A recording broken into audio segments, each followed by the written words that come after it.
prestou atenção na liturgia, nós estamos trabalhando sobre a beleza da igreja e tudo aquilo que compõe uma igreja de Cristo Jesus. Não apenas a liturgia da igreja, mas também aquilo que a movimenta, como por exemplo os dons, as habilidades, os serviços que devem ser prestados por todos aqueles que foram resgatados pelo sangue de Jesus Cristo. E aí, meus irmãos, uma coisa que nós precisamos sempre nos lembrarmos é que a igreja é a coisa mais bonita que tem sobre a face da terra. Apesar de muitas vezes a gente ter dificuldades de encontrar a beleza maior da igreja, apesar de que às vezes a igreja tem os seus embates, tem as suas complicações, as suas confusões, nada é mais bonito nessa terra do que a noiva de Cristo Jesus. Porque se a noiva é dele, e é ele que está ataviando-a, é ele que está colocando os adornos para o grande e maior de todos os casamentos, não há nada mais bonito do que essa noiva aos olhos daquele que criou todas as coisas. O que muitas vezes é o nosso desafio é encontrar essa beleza da igreja, é encontrarmos em nós e através de nós aquilo que está em andamento, o processo que está acontecendo sobre a minha vida, sobre a sua vida e sobre a vida de todos aqueles que estão chegando para esse ambiente.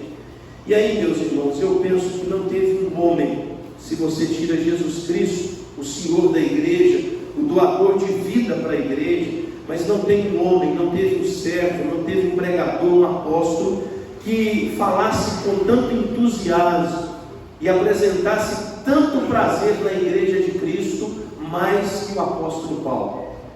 O apóstolo Paulo, ele adentrou a igreja de Cristo Jesus de uma forma tão intensa, que para ele, qualquer coisa que acontecesse no meio da igreja, era simples de ser resolvido caso fosse um problema, era tranquilo de enaltecer o nome de Cristo se fosse uma vitória, porque para ele, o que valia a pena todos os dias da sua vida, era doar o seu tempo para a igreja de Cristo Jesus ser mais parecida com o Cristo da igreja.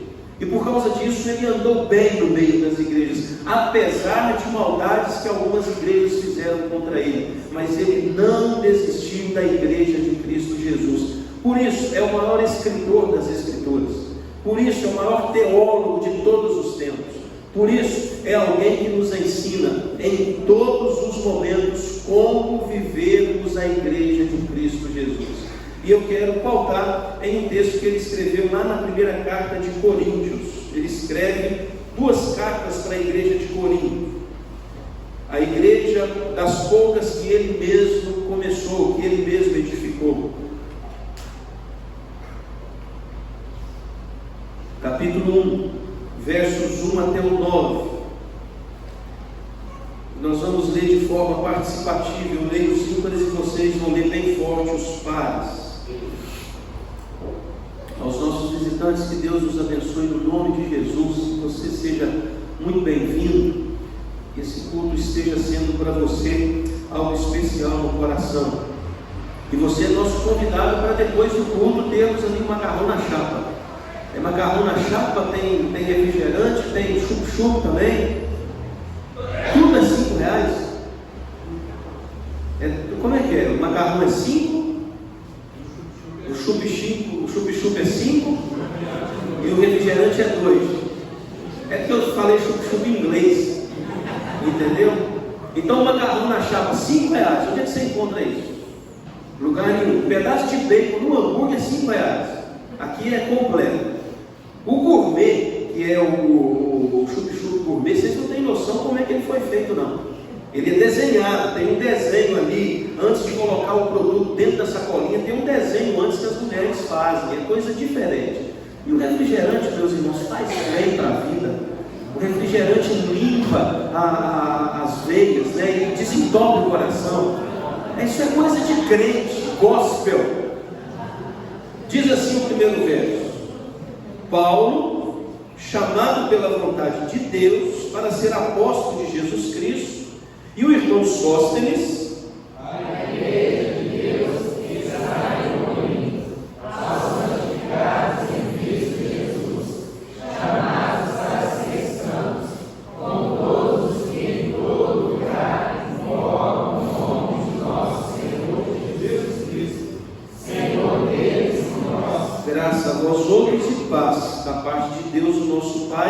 e do Senhor Jesus Cristo.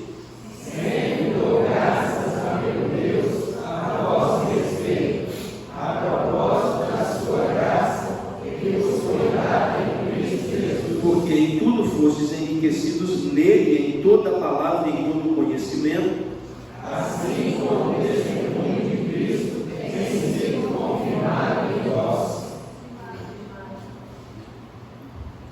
de maneira que não falte nenhum dom, aguardando vós a revelação de nosso Senhor Jesus Cristo, o qual também nos confirmará até o fim, para seres irrepreensíveis no dia de nosso Senhor Jesus Cristo. fiel é Deus, pelo qual fostes chamados à comunhão de seu Filho Jesus Cristo, o nosso Senhor.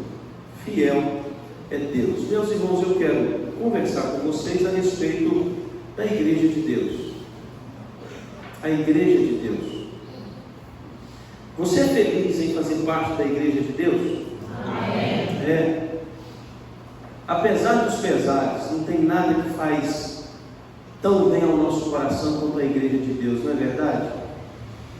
Aquele que entendeu Cristo não consegue ficar longe da igreja, vira coroinha da igreja. A minha vida toda eu estive muito conectado com a igreja. 4 anos da minha vida que eu vacilei, mas lá o Espírito Santo me resgatou. Mas desde sempre a minha vida é extremamente conectada à igreja de Cristo Jesus. E deixa eu dizer para você, deixa eu confessar para você, nenhuma gota de arrependimento. Arrependimentos eu tenho quando nesse período de besteira, nesse período de afastamento, eu não estive conectado com a igreja. Agora, conectado com a igreja, nenhuma gota de arrependimento. Uma outra coisa, nenhuma gota de arrependimento de ter me casado na igreja de Cristo Jesus, ter feito os meus votos diante de um pastor. Nenhuma gota de arrependimento de ter batizado todos os meus filhos na igreja de Cristo Jesus. Nenhum arrependimento de falar para os meus filhos que nada deve ser mais importante no coração deles do que a igreja de Cristo Jesus. Nenhum arrependimento. Nenhum arrependimento de ser um pastor de uma igreja local, igreja de Jesus Cristo. Nenhum arrependimento. Me dê qualquer outra oportunidade ou qualquer outro serviço, e eu prefiro permanecer onde Deus me chamou para viver a igreja de Cristo Jesus. A minha oração é que você também está na igreja de Cristo, não tenha nenhum arrependimento. Ao contrário, que você deseje ainda muito mais se introduzir, se aprofundar naquilo que Deus tem para a sua vida, para que você possa ajudar a igreja no seu crescimento e avanço em toda a história que ela tem aqui nessa terra. Mas vamos lá. A igreja de Deus, igreja de Corinto, uma igreja amada pelo apóstolo Paulo, por ele ela foi edificada, mas pensa numa igreja problemática. A igreja mais problemática das Escrituras é a igreja de Corinto. Era uma igreja que tinha todos os dons, mas uma igreja que vivia em pé de guerra. A escrita do apóstolo Paulo para a igreja depois de alguns anos dele ter passado ali 1 ano e meio, junto com aqueles irmãos, começando a igreja e fortalecendo a liderança dela, na sua segunda viagem missionária. Mas Paulo havia sido chamado não para ser um pastor local, ele era para ser um plantador de igreja, ir até os confins da terra. Ele para na igreja na cidade de Corinto 1 ano e meio. É talvez o maior tempo que o apóstolo Paulo tenha passado em uma igreja local. E ali tinha um porquê. A cidade de Corinto era uma estratégia de Paulo, porque era uma cidade portuária, rica, uma cidade que o mundo passava por ela. E o apóstolo Paulo compreendeu o seguinte: se nós começarmos uma igreja aqui, o evangelho prospera nessa cidade, as pessoas que passam como viajantes vão receber Jesus Cristo e serão os primeiros missionários lá nas suas terras natais.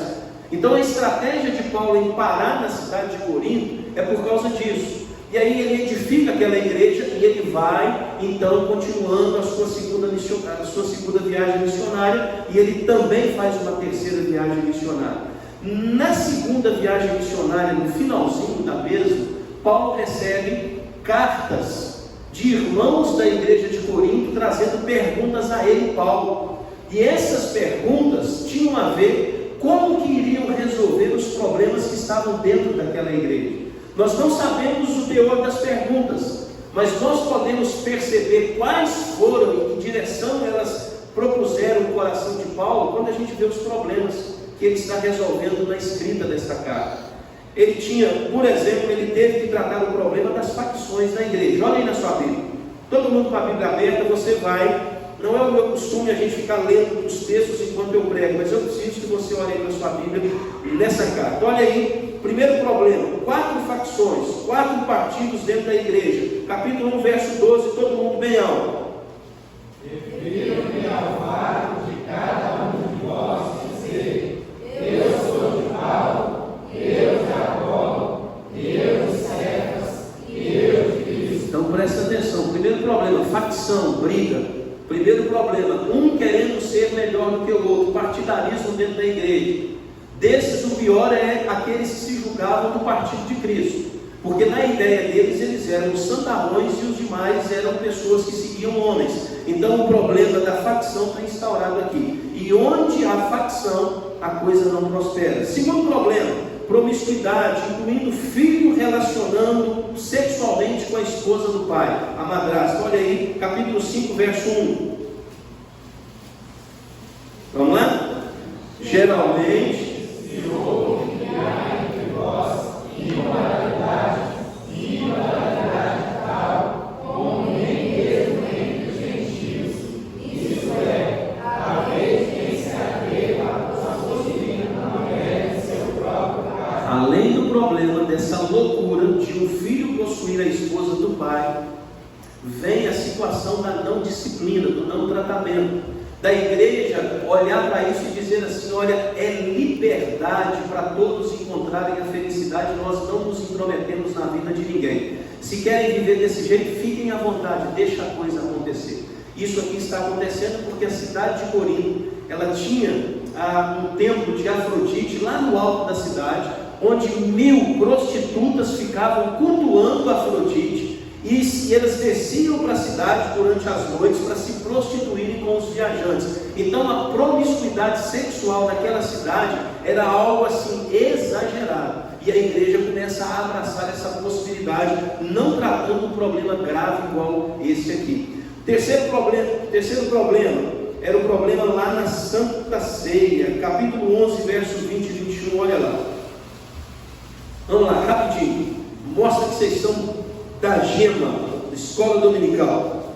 Quando, pois, vos reunis no mesmo lugar, não é a ceia do Senhor que comeis, porque ao comerdes, cada um toma antecipadamente a sua própria ceia, e há quem tenha fome, ao passo que há também quem se embriaga. Olha que loucura o negócio. Olha que doideira. Na Santa Ceia faziam-se 2 mesas: a mesa dos ricos, toda pomposa, vinho da melhor qualidade e comida a rolê. Do outro lado, a mesa dos pobres. O que tinham colocavam ali, e o que colocavam ali era muito pouco. Os ricos vinham a hora que quisessem, porque eram os patrões.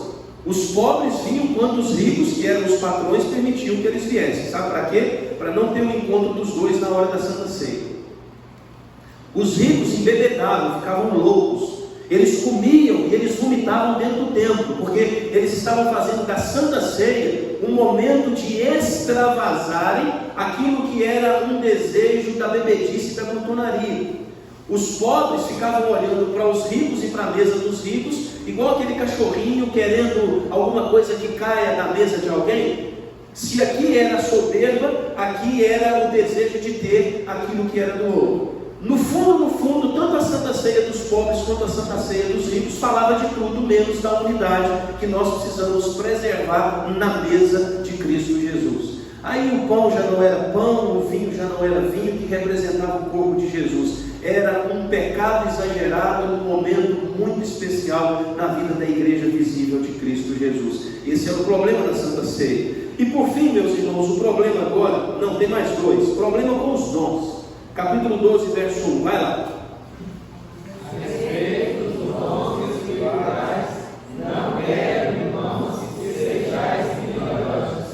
Rivalidade, um querendo ser melhor que o outro. Eles procuravam os dons carismáticos. Quais são os dons carismáticos? Aqueles que, quando exercidos, todo mundo vê. Agora, os dons devocionais, ninguém procurava, ninguém estava nem aí para eles. O que acontecia? As mulheres começaram a falar demais na igreja, colocando seus maridos em situações de vergonha, porque era muito comum, depois que acontecesse a pregação, o pregador se assentasse diante dos irmãos, e os irmãos iriam arguir o pregador para ver se ele estava baseado na Bíblia mesmo, dentro de tudo aquilo que ele havia falado. E aí então as mulheres começaram a gritar mais alto do que os próprios maridos, envergonhando os maridos e perguntando coisas que não eram devidas às mulheres perguntarem em público. Elas tinham que aprender em casa com o marido. E aí então, por causa desse movimento da disputa de quem é o melhor no exercício do dom, a igreja vira uma feira de vaidades, uma feira de soberba. Esse era um grande problema também. Ao invés de edificar o corpo de Cristo, estava ainda mais rachando o corpo de Cristo. E por fim, um dos problemas talvez o mais grave é esse aqui, capítulo 15, verso 17. Eles não acreditavam na ressurreição de Jesus Cristo. Olha lá. Vamos lá? E se Cristo não ressuscitou, é vã a vossa fé, e ainda permaneceis nos vossos pecados. Meus irmãos, que confusão dessa igreja, não é? Que salada mista de problemas, facções, promiscuidade, irmão, esse que eu esqueci, irmão levando o outro irmão na justiça comum. Está no capítulo 6, verso 1, não precisamos ler agora. Coisa terrível é você ter um irmão seu te levando na frente de um juiz. Não queira isso, porque é vexatório, é vergonhoso. Você vê a igreja de Cristo sendo julgada por pessoas que não têm um viés espiritual. Estava acontecendo isso lá. Problemas na Santa Ceia, coisa terrível. Problemas com os dons, problemas quanto a acreditar na ressurreição de Jesus. Quando nós olhamos para uma igreja dessa, o que vem ao nosso coração é: Paulo vai agora arrebentar com tudo.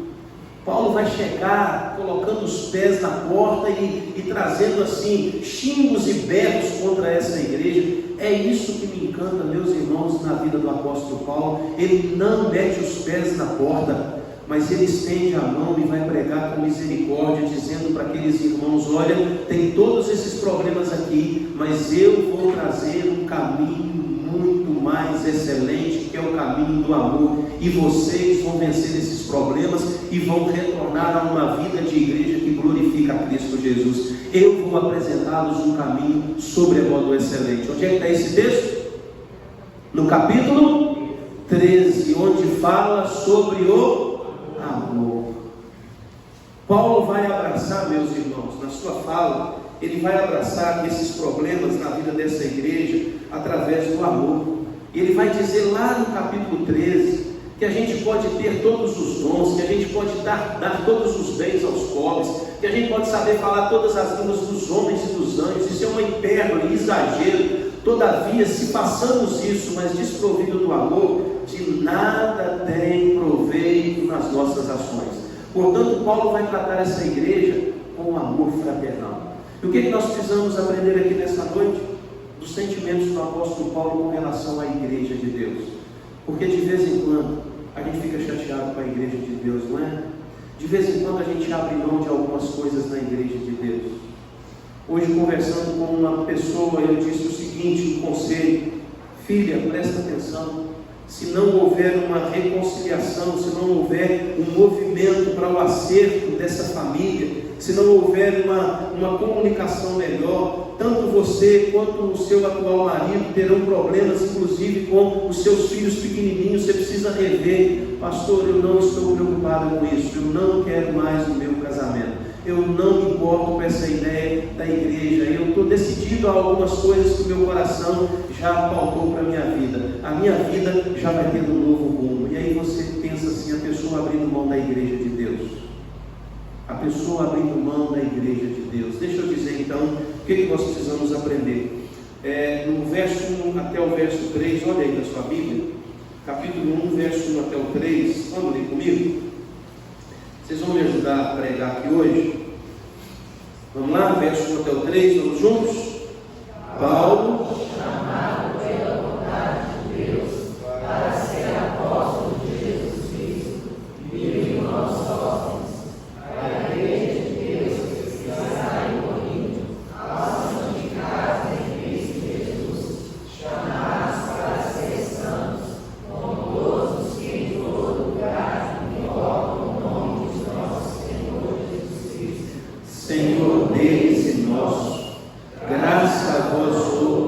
e paz da parte de Deus, nosso Pai, e do Senhor Jesus Cristo. Meus irmãos, se você chegar em casa e você tiver a curiosidade, leia esse texto sozinho, em voz alta, numa filosofia de poesia, para você tentar colocar o seu coração nos sentimentos que Paulo apresenta à medida que ele vai trazendo cada uma dessas afirmações a respeito da Igreja de Cristo. E no final, talvez, você vá compreender que aqui está a mais linda de todas as descrições que a Bíblia tem sobre a Igreja de Cristo Jesus. Paulo apresenta aqui todas as virtudes que Deus derramou sobre a igreja dele.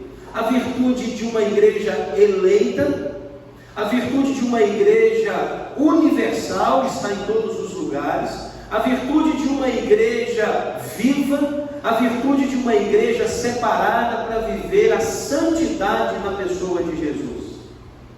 Então Paulo, ele coloca aqui, meus irmãos, o que eu aprendo como primeiro sentimento, como primeiro movimento. Ele afirma um sentimento especial que ele nutria pela igreja de Deus, não apenas pela igreja de Corinto. Você percebe que ele está tratando um problema, ou a igreja de Corinto, mas ele fala à igreja de Deus, e ele fala de todos aqueles que invocam o nome de Jesus em todos os lugares. Aqui Paulo está trazendo, meus irmãos, a apresentação de um sentimento amoroso pela igreja visível e invisível de Deus, valorizando essa comunidade bendita que habita essa terra. Agora, um ponto importante, presta atenção. Quem é que fundou essa igreja? Eu faço a oração aqui de vou impetrar a bênção, nós vamos embora se vocês não responderem esse negócio. Quem é que fundou essa igreja? Paulo. Quem é que fundou essa igreja? Paulo. Qual que foi o primeiro problema que essa igreja apresentou? As facções. Tinha um grupo que gritava de um lado: eu sou de Paulo. O outro partido: eu sou de Apolo. O outro partido: eu sou de Cefas. E o mais santarrão de todos: eu sou de Cristo. O menos respeitado, e quando a gente vai para a segunda carta de Coríntios, a gente vai perceber com muito mais força ainda, o menos respeitado dessas quatro facções, desses quatro partidos, é exatamente Paulo. Paulo vai chegar em um momento nessa igreja para visitá-la, ele vai ser expulso, porque as pessoas estavam começando a questionar o apostolado dele. Eles não estavam mais acreditando na pregação do apóstolo Paulo. Olha que coisa interessante. O homem que fundou aquela igreja e doou para eles 1 ano e meio do seu ministério. Um homem que sofreu aqui injúrias naquela cidade. Um homem que foi colocado contra a parede por anunciar a verdade para esses irmãos. Agora está sendo preterido por aqueles que eram do partido de Apolo. E quem era Apolo? Talvez um dos maiores oradores que a terra já teve. Apolo era um pregador que, quando falava, as multidões se rendiam à capacidade da oratória dele. Cefas era um grande líder, e Jesus Cristo, pelo menos na definição, era o Senhor da igreja. Quem era o menor desses partidos? O partido de Paulo. Paulo está sendo achingalhado, Paulo está sendo colocado para fora da vida daqueles irmãos. E aí, quando ele vai escrever essa carta, ao receber os problemas que aconteciam lá, o que me encanta, meus irmãos, é como que ele não coloca a sua reputação sobre a mesa, mas ele coloca o ministério de Jesus na ponta da sua língua para conversar com aqueles irmãos. O que me chama a atenção, meus irmãos, é que Paulo não é bruto, Paulo não é grosso, Paulo não é sem educação. Ao contrário, Paulo é nobre, é paterno, Paulo é apóstolo, Paulo é pastor daquela igreja. Mesmo sabendo de todos os problemas, mesmo sabendo que eles estavam questionando o seu ministério, Paulo está amando esses irmãos de uma forma extraordinária. E olha que coisa interessante, meus irmãos, ele podia saber daqueles problemas e apenas dar de ombro e falar: olha, eu não quero mais nenhuma relação com aquela igreja, eu não quero visitá-los, e muito menos quero gastar penas e os papéis para eu escrever alguma coisa para ela. Eu estive lá 1 ano e meio, me doei, eles me conhecem, eu deixei todo o ensinamento e fortaleci aquela liderança. Se eles abriram mão dessa fé e agora questionam quem é o apóstolo Paulo, então que eles procurem as soluções dos problemas deles da sua própria forma. Paulo não faz isso, porque Paulo enxerga a beleza da igreja de Deus. E Paulo enxerga, meus irmãos, a beleza da igreja de Deus, sabendo que é possível na igreja de Deus acontecer situações que a palavra do Senhor não aprova. É possível acontecer na minha vida e na sua vida alguma coisa que destoa das notas das Escrituras Sagradas. Quem é que está de pé aqui nessa noite que pode levantar a mão e afirmar que jamais um dia irá cair? Qual é o marido que pode levantar as mãos e dizer assim: olha, eu não vou errar mais com a minha esposa, porque eu vou seguir fielmente Efésios, capítulo 5 e capítulo 6. Eu vou amar a minha esposa como Cristo ama a igreja dele, e se necessário, eu vou investir no melhor que tenho, inclusive a minha vida, para que ela seja uma pessoa feliz. Qual é o marido que pode levantar a mão aqui nessa noite? Quem é a esposa que pode se afirmar aqui dizendo: olha, eu serei a mulher sábia, eu serei a mulher idônea, eu serei a ajudadora, eu vou edificar um lar segundo a vontade de Deus, e eu não vou errar com o meu marido e com os meus filhos? Quem é a mulher? Quais são os filhos aqui que podem dizer que vão viver honrando os pais, assim como o mandamento exige de cada um de nós que somos filhos? Quem é que em algum momento não vai destratar o pai? Ora, não obedecendo na ação, ora, não obedecendo na omissão. Quem é de nós que pode garantir que vamos ser filhos perfeitos aos nossos pais? Quem é que garante que amanhã, no emprego, no trabalho, no relacionamento lá com o colega, daquela repartição, não vai falar alguma coisa que infelizmente não deveria ter falado? Quem é que garante que os olhos não irão olhar para alguma coisa e desejar algo que não poderia? Quem é, meus irmãos, que pode garantir que não vai cometer nenhum deslize mais diante da presença de Deus? Deixa eu dizer para você, aquele que está de pé, cuide para que não caia, porque a Bíblia é tão maravilhosa que ela vai dizer: o cair é do homem, mas louvado seja Deus, porque o levantar vem da parte dele. Paulo sabia disso, meus irmãos. Paulo não está aqui colocando uma carga mais pesada sobre o ombro dessa igreja, porque ele sabia que era a igreja de Deus, uma igreja que foi separada pelo sangue de Cristo Jesus. E deixa eu dizer para você, eu tenho mais 2 pontos, mas eu vou ficar só no primeiro. Quem sabe você não está enxergando a beleza da igreja de Deus? Quem sabe você não está vivendo a beleza da igreja de Deus? Quem sabe a sua casa não tem sido um local onde a beleza da igreja de Deus se manifesta todos os dias? Quem sabe você está aqui nessa noite, mas ainda nada falou ao seu coração? Você está frio, você está distante, a vida devocional xoxa. Falei aqui na terça-feira do apóstolo Paulo escrevendo para Timóteo no capítulo 4, do verso 6 até o 16, eu falei a respeito das características de um bom servo de Jesus Cristo, e dentre as características, Timóteo estava deixando de ser um bom servo, porque as pessoas estavam olhando para ele e dizendo que ele era muito jovem, e pastor jovem naquele tempo não era respeitado. Ele começou a dar um coração para essa crítica, e aí Paulo vira para ele e diz o seguinte: Timóteo, preste atenção, não firme o seu ministério na idade que tem, firme o seu ministério no tempo que você passa com Deus todos os dias. Não firme o seu ministério no que as pessoas dizem a seu respeito, sem saber quem você é, o que você faz de verdade. Firme o seu ministério numa relação diária com Deus, numa relação devocional com Deus. Leia a palavra, pregue a palavra, anuncie a palavra, ame a igreja de Cristo, Timóteo, para que você seja um bom servo de Deus nessa vida, Timóteo. Quem sabe você não precisa ouvir esse conselho do apóstolo Paulo nessa noite? Porque tem uma coisa, meus irmãos, que é muito comum na minha vida e é muito comum na sua vida. A gente gosta de enaltecer mais aquilo que falam de negativo das pessoas e das coisas. E a gente então gosta de fazer coro a essas conversas, fazer coro a essas críticas. E de vez em quando a gente faz coro, a gente engrossa as fileiras de pessoas que falam mal da igreja de Deus. Agora deixa eu dizer uma coisa para você. Deus ama essa igreja. Deus ama a sua vida. A tal ponto que Ele deu Jesus Cristo, o Filho dele, para morrer na cruz, para perdoar os seus pecados e te conectar a esse corpo bendito chamado Igreja do Deus vivo. Sabe o que nós merecíamos? O inferno,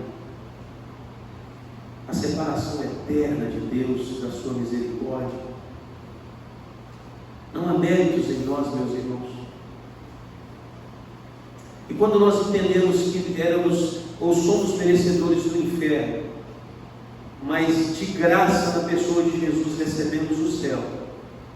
Quando entendemos, meus irmãos, que nós não somos a última bolacha do pacote, a gente vai olhar para quem está do lado e a gente vai tratar essa pessoa do lado como igreja do Deus vivo. Hoje os diáconos me falaram uma coisa que eu vou tomar uma providência. E eles vão conversar comigo essa semana de uma forma mais direta e mais clara, porque antes do culto eu não gosto de conversar algumas coisas. Mas eles me falaram: pastor, tem gente saindo do culto, tem gente saindo da liturgia quando o senhor não está na igreja. E são pessoas que trabalham na igreja. Isso é não tratar a igreja de Deus como igreja de Deus. Isso é você me tratar em um ambiente, em um nível que eu não posso ser tratado por você. Você me arrebenta. Porque eu não sou dono dessa igreja. O dono dessa igreja morreu pela minha vida, para que eu entregue a minha vida para a glória dele todos os dias. Então não olhe para mim como dono dessa igreja, em nome de Jesus, senão você me faz mal.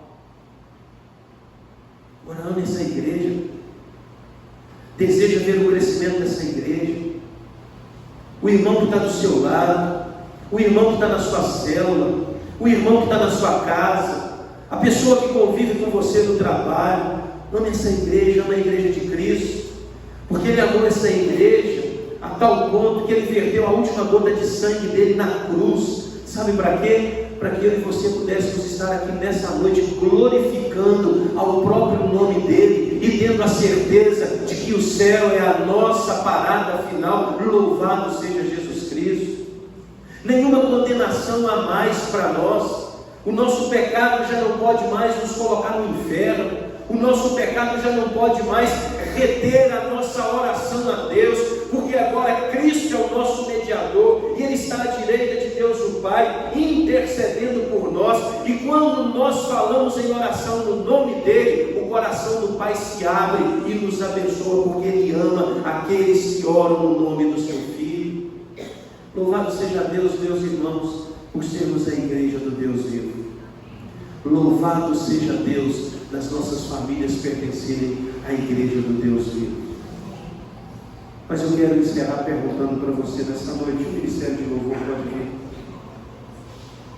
Quem sabe você não está participando ainda da igreja do Deus vivo? Quem sabe você ainda é daquelas pessoas que gostam de criticar a igreja do Deus vivo? Essa igreja vai dar certo. Preste atenção no que eu estou te falando.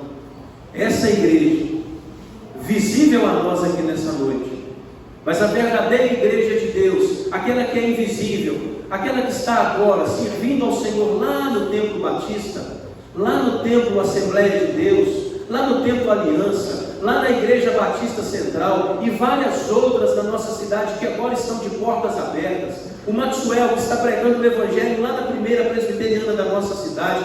Todos esses irmãos que confessam Jesus Cristo como Senhor, todos nós vamos dar certo. Sabe por quê? Porque aquele que começou a boa obra em nós é fiel e poderoso para terminar essa obra até a volta de Jesus Cristo, o Filho dele.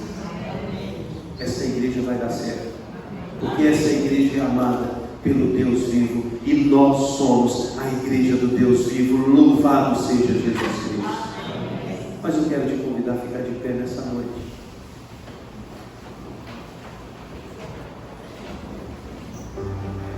E assim como eu te ajudei, eu preguei só um ponto, que você está doido para comer macarrão na chapa, você vai me ajudar.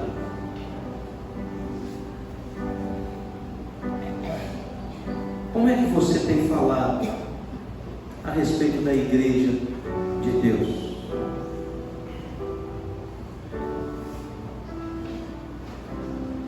Qual é a ocupação da igreja de Deus na sua fala diária? Você fala da igreja de Deus para os seus amigos, para os seus parentes? Você fala da igreja de Deus na sua casa? Estou falando aqui de uma fala sobre a igreja do lado positivo dela.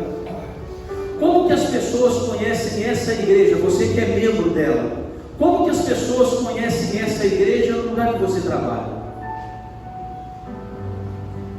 Porque quem apresenta essa igreja onde você trabalha não é o pastor da igreja. É você com o seu testemunho, com a sua fala. É você com a sua prestação de serviço.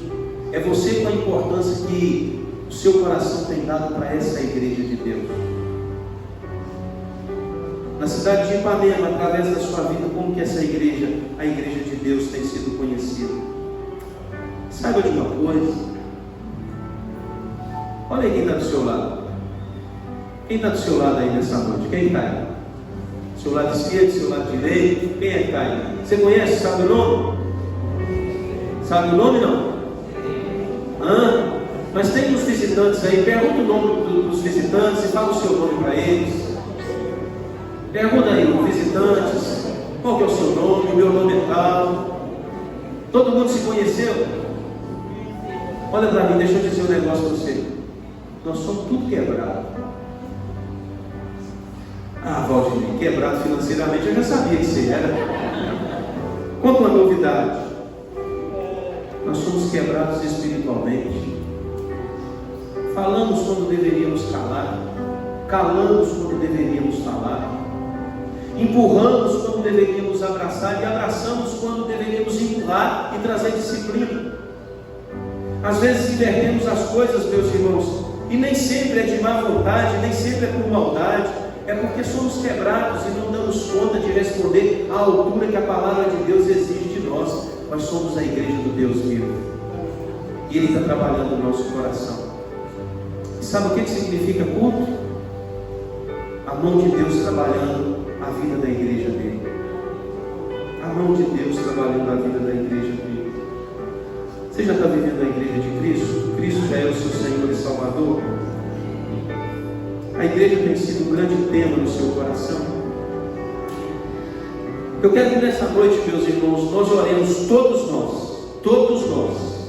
Todos nós. Qual que é a música que nós vamos cantar para encerrar aqui? Corpo e família.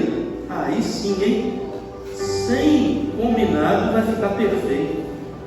Você vai sair do seu lugar e você vai vir abraçado com alguém. Nós vamos orar todo mundo aqui, ó. Nós vamos orar para que essa igreja seja corpo e família mesmo. Você vai sair do banco, você vai abraçar alguém. Ninguém vai ficar sem vir aqui à frente. Pode subir aqui, não tem problema. O João